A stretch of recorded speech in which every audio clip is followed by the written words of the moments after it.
السلام علیکم ورحمۃ اللہ وبرکاتہ۔ بسم اللہ الرحمن الرحیم۔ حسن اخلاق اپنائیے اور زندگی کا مزہ اٹھائیے۔ اللہ تبارک و تعالی نے اس امت پر بڑے بڑے احسانات کیے ہیں۔ اللہ تعالی نے تمام امتوں پر فضیلت عطا کی ہے۔ ہمارے نبی کو آخری نبی اور ان کی شریعت کو آخری شریعت اقرار دیا ہے۔ آپ صلی اللہ علیہ وسلم کو قیامت تک آنے والے تمام انسانوں کے لیے نمونہ بنایا ہے۔ امیر ہو یا غنی، بادشاہ ہو یا فقیر، عورت ہو یا مرد، گورا ہو یا کالا، جو آپ کی راہ چلے گا کامیاب ہوگا، اور جو آپ کے نقش قدم سے ہٹ کر الگ راہ اپنائے گا وہ گمراہ ہوگا۔ آپ صلی اللہ علیہ وسلم کی زندگی میں ہر شخص کے لیے نمونہ موجود ہے۔ لَقَدْ كَانَ لَكُمْ فِي رَسُولِ اللَّهِ أُسْوَةٌ حَسَنَةٌ، یقیناً تمہارے لیے رسول اللہ صلی اللہ علیہ وسلم کی زندگی عمدہ نمونہ ہے۔ اللہ کے رسول صلی اللہ علیہ وسلم نے ہمیں جو جینے کا ڈھنگ اور سلیقہ سکھایا ہے وہ بے مثال ہے۔ اس میں سب کے حقوق کی رعایت ہے۔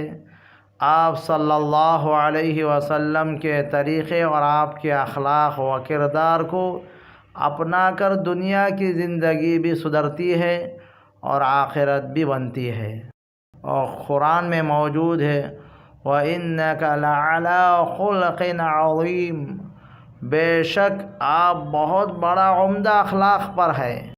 حضرت عائشہ رضی اللہ عنہا سے آپ صلی اللہ علیہ وسلم کے اخلاق کی بات اس سوال کیا گیا تو فرمایا، حضرت عائشہ رضی اللہ عنہا کا یہ جواب خلق عظیم یعنی عمدہ اخلاق پر ہے۔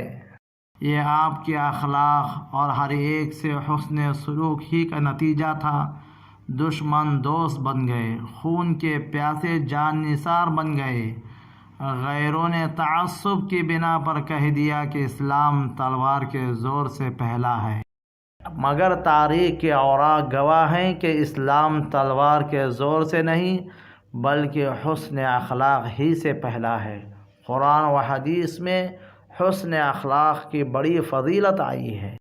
میرے محترم بزرگوں اور دوستوں اور ماں بہنوں، کل میدان محشر میں جب چیزوں کا وزن کیا جائے گا تو میزان میں کوئی چیز حسن اخلاق سے زیادہ وزنی نہیں ہوگی۔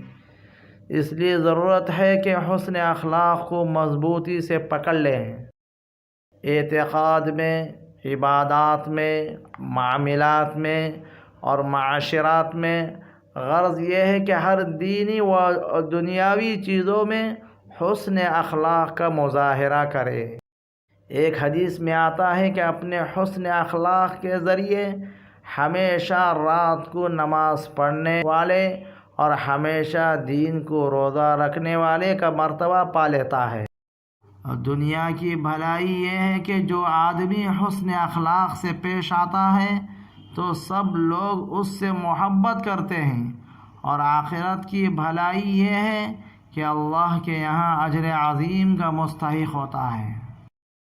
اس کے برخلاف انسان کتنے ہی اعمال صالحہ کرتا رہے لیکن بد اخلاق اور بد مزاج ہو تو اس کے سارے اعمال ضائع ہو جاتے ہیں۔ بد اخلاقی سے نیک اعمال کے ضائع ہونے کا اندیشہ ہے۔ نبی صلی اللہ علیہ وسلم کے سامنے ایک عورت کا تذکرہ کیا گیا کہ وہ نمازیں پڑھتی ہیں اور روزہ رکھتی ہے، صدقہ و خیرات کرتی ہے اور نیک کاموں میں بڑھ چڑھ کر حصہ لیتی ہے، لیکن وہ بد اخلاق ہے اور اپنے پڑوسی سے زبان درازی کرتی ہے۔ آپ نے فرمایا وہ جہنم میں ہے۔ قرآن آپ صلی اللہ علیہ وسلم کے اخلاق تھا۔ آپ کی مبارک زندگی قرآن کی چلتی پھرتی تفسیر تھی۔ آپ نے سنا وَأَحْسِنُوا إِنَّ اللَّهَ يُحِبُّ الْمُحْسِنِينَ، اچھائی کرو، بلا شبہ اللہ تعالیٰ اچھائی کرنے والوں کو پسند فرماتے ہیں۔ آپ صلی اللہ علیہ وسلم نے ہر چھوٹے بڑے، امیر و فقیر، عوام و خواص سب کے ساتھ اچھا سلوک کیا۔